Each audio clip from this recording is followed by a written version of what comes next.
Your number one goal is to honor God. You will always trust God no matter what. Hindi porket Christian exempted sa problem, sa mga difficulties of life, sa mga storms of life. Hindi po. Lahat po tayo nadaan po doon to test our faith. And that's why I want to trust God throughout the rest of my life, to love other people. And by loving other people, you minister, you help other people.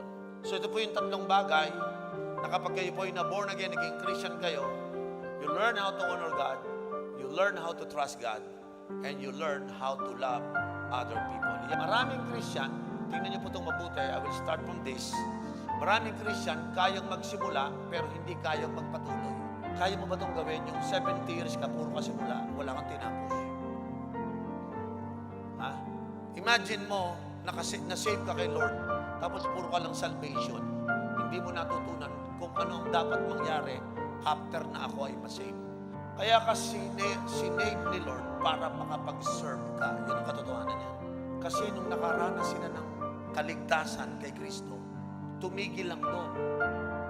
Puro salvation experience lang. Alam niyo ba na lahat ng tao ay merong God-given assignment.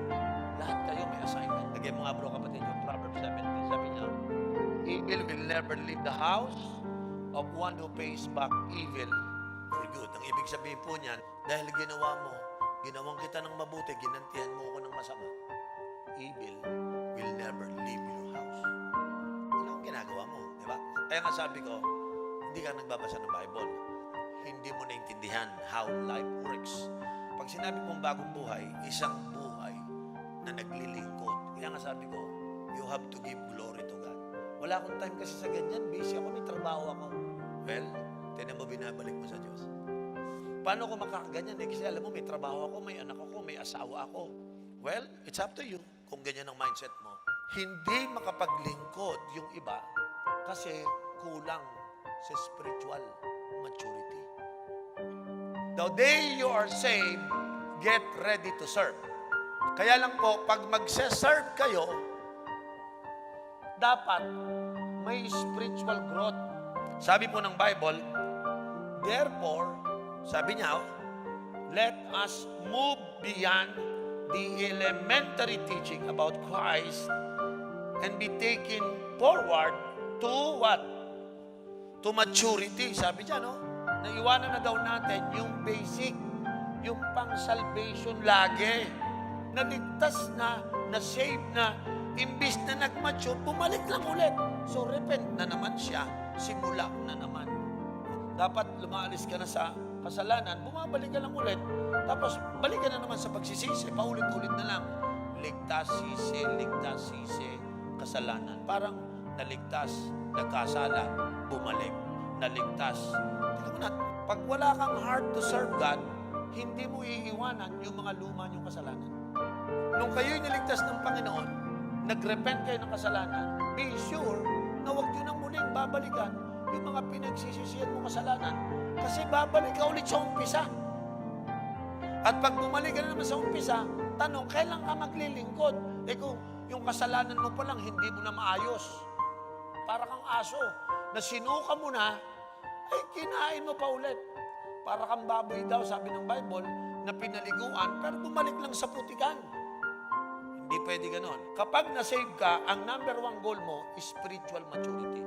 Maging diligent kayo hanggang dulo. Huwag lang puro simula.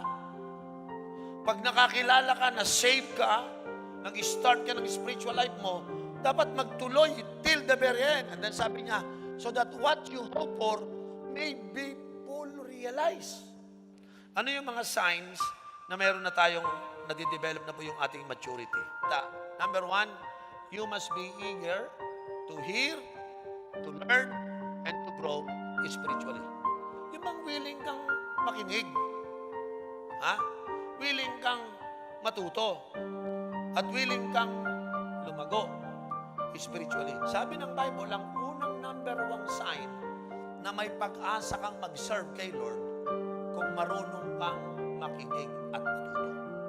Ito naman pong pangalawa, basahin natin ito sa verse 12. Basahin natin muna sa verse 12.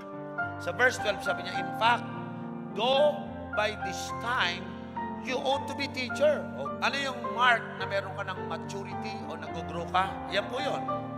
You have the ability to share and explain your faith and believe to others.